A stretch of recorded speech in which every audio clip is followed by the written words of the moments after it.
Olá pessoal, hoje a gente vai continuar falando de calor e temperatura, só que agora nós vamos falar sobre as formas de propagação de calor, né? Como o calor é propagado. São 3 formas diferentes de propagação de calor. Então, vamos lá.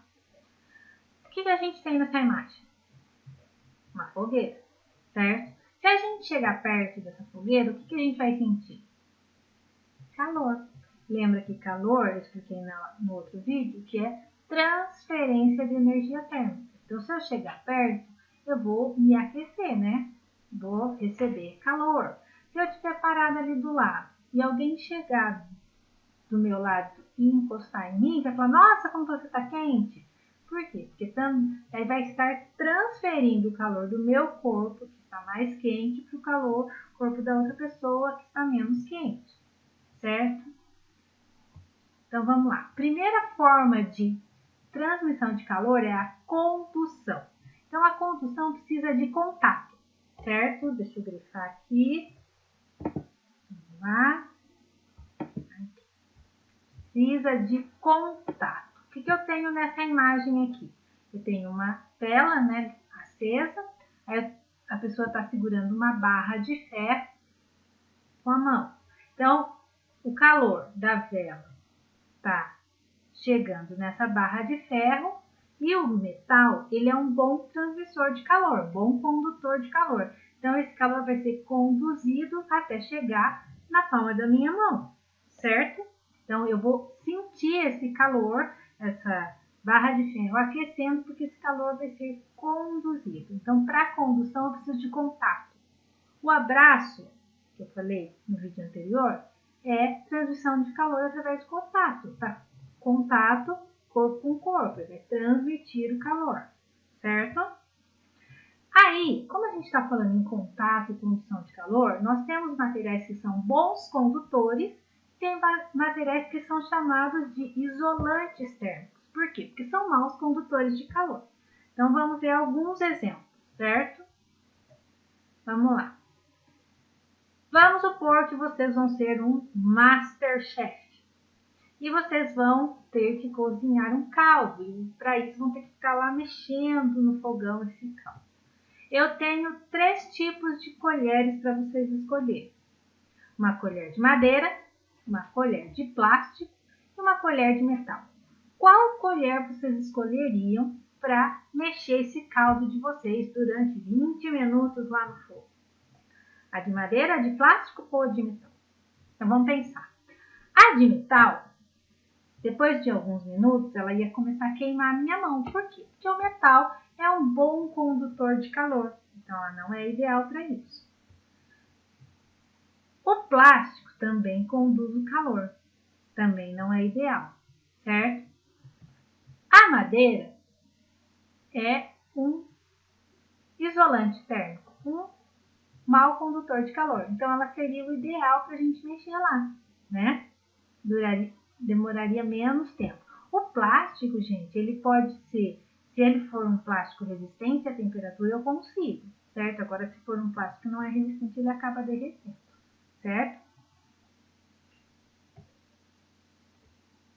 E agora, quanto às roupas, se está um dia que está 5 graus, qual tipo de roupa você usaria? Né? Luvas, cachecol, casaco, touca, bota, né? Ou uma bermuda, uma camiseta, um chinelo. Que tipo de roupa você usaria? Então, o que a gente fala? Ah, essa roupa é mais quente do que a outra. Põe uma roupa mais quente.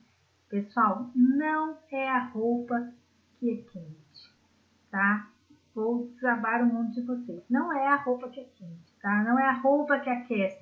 Não é o cobertor que esquenta, gente. Na verdade, as roupas, depende do tipo do material que ela é feita, ela é isolante térmico. Ou seja, o meu corpo está aquecido, certo? Se a temperatura do ambiente está 5 graus, meu corpo está mais quente, ele começa a perder calor. Lembra que o corpo mais quente perde calor, transfere calor para o corpo menos quente, menos aquecido. Então, o meu corpo está mais quente que a temperatura do ar. Então, o calor vai ser transmitido. Eu vou começar a ficar com frio, porque eu estou perdendo calor. Aí, o que eu faço? Coloco roupas.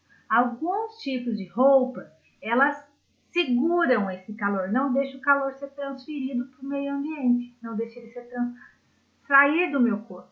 Então a lã, né, algumas roupas mais grossas, né, elas seguram esse calor. Então a roupa nada mais é do que um isolante térmico e não que a roupa me aquece. Ela isola, ela não deixa meu corpo perder calor, certo? E quando tá frio, a gente cobre todas as partes do corpo. Por isso que a gente põe touca, põe luva, porque quanto menos parte exposta para o ambiente eu tiver, menos contato direto com o ar frio para perder calor, certo? Agora, quando tá quente, é o contrário, pessoal. Por que eu vou pôr roupas mais leves? Porque elas permitem essa troca de calor, certo? Elas permitem, né, deixar o meu corpo mais fresco. Tá? Então, roupa não é que aquece a gente, ela é um isolante térmico, roupa de frio. Aqui eu coloquei uma tabelinha com alguns exemplos de bons condutores de calor, né, e bons isolantes. Então, vamos dar uma olhada aqui, ó.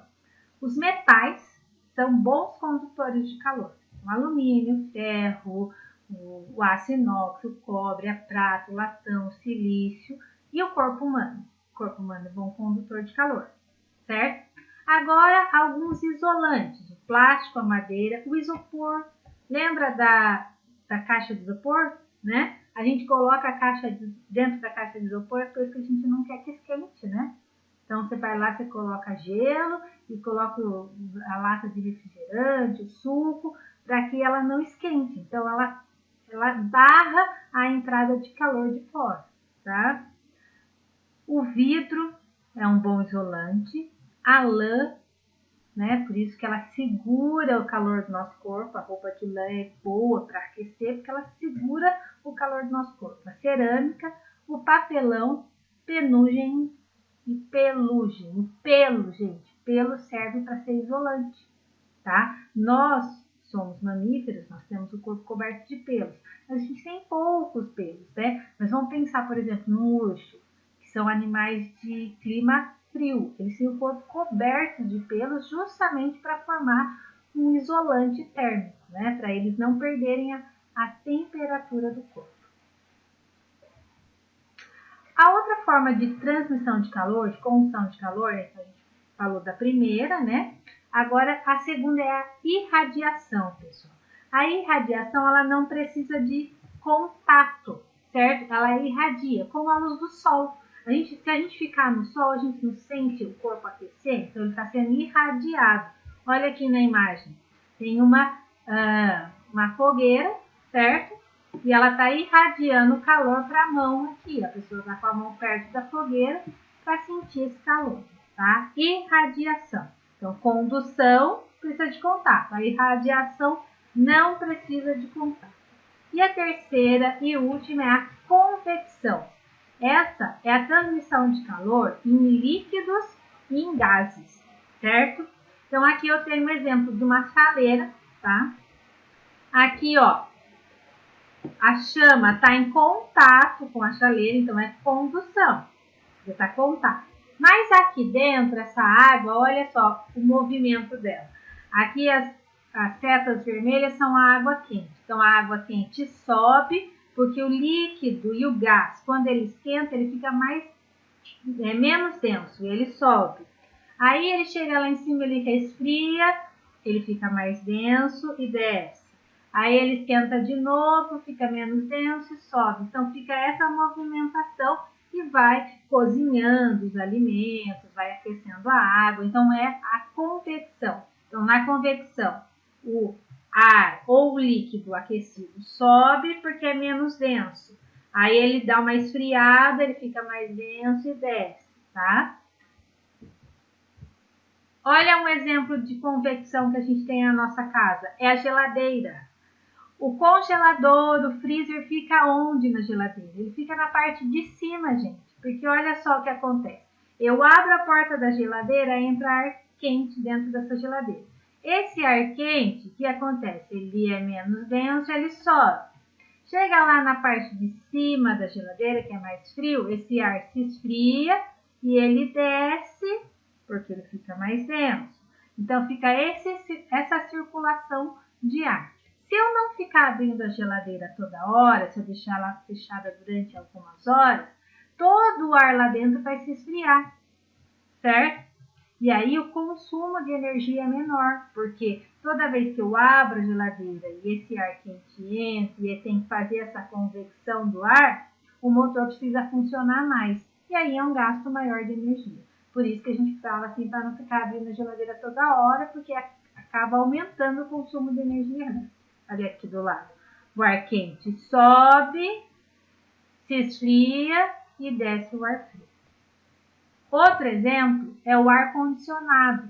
Você pode olhar que todo local que você for que tenha ar-condicionado, ele sempre vai estar preso na parte de cima da parede, nunca na parte de baixo.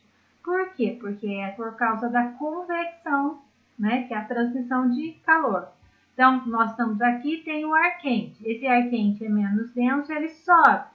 Ele vai entrar no aparelho de ar-condicionado, o ar-condicionado vai esfriar esse ar, né? E esse ar mais frio, é mais denso, ele desce. Quando esquenta de novo, sobe, e assim por diante. E é a mesma coisa que eu falei da porta da geladeira. Se a gente estiver num local onde tem ar-condicionado, se você deixar as portas abertas, a janela aberta, o ar quente de fora vai ficar constantemente entrando e o ar-condicionado tem que sempre estar trabalhando. Se a gente deixar tudo fechado, esse ar vai, como aos poucos, ficar todo igual, né, todo frio, e diminui o consumo de energia elétrica, porque o ar-condicionado ele pode trabalhar menos, tá? Então, por isso que todo lugar que a gente vai, por exemplo, uma loja que tem ar-condicionado, geralmente as portas ficam fechadas e tem um adesivo na porta lá avisando, né? Ar-condicionado, mantenha a porta fechada, tá? Que é justamente para economia de energia. Outro exemplo de convecção, que é o ar quente sobe, o ar frio desce, é no balão, certo? Como que o balão funciona? Nós temos aqui, deixa eu marcar aqui para vocês verem, tocar aqui, a fonte de calor geralmente é uma coisa que fica soltando fogo. O ar quente aqui, dessa volta, ele sobe, né? Quando ele chega lá em cima, se esfria e ele desce de novo. E aí, o ar quente sobe e ele se esfria e desce. Isso mantém o balão em movimento, em equilíbrio no ar, certo? Quando vai descer o balão, né, o balonista, né, que é o condutor do balão, ele vai começar a diminuir a chama aqui para que esse balão pare esse movimento de convecção e esse balão vá descendo, tá? Então, condução precisa de contato, né? Pôr a mão na superfície, o mais quente, o corpo mais quente vai transferir calor para o mais frio. Irradiação onde não precisa de contato, a gente recebe o calor, por exemplo, da chama, eu ponho a mão perto da chama de um fogão, né, usando uma fogueira. E convecção, ar quente sobe, ar frio desce. Certo, pessoal? São essas 3 formas de transferência de calor. Guardem aí, anotem se for necessário anotar no caderno e façam as atividades. Um abraço!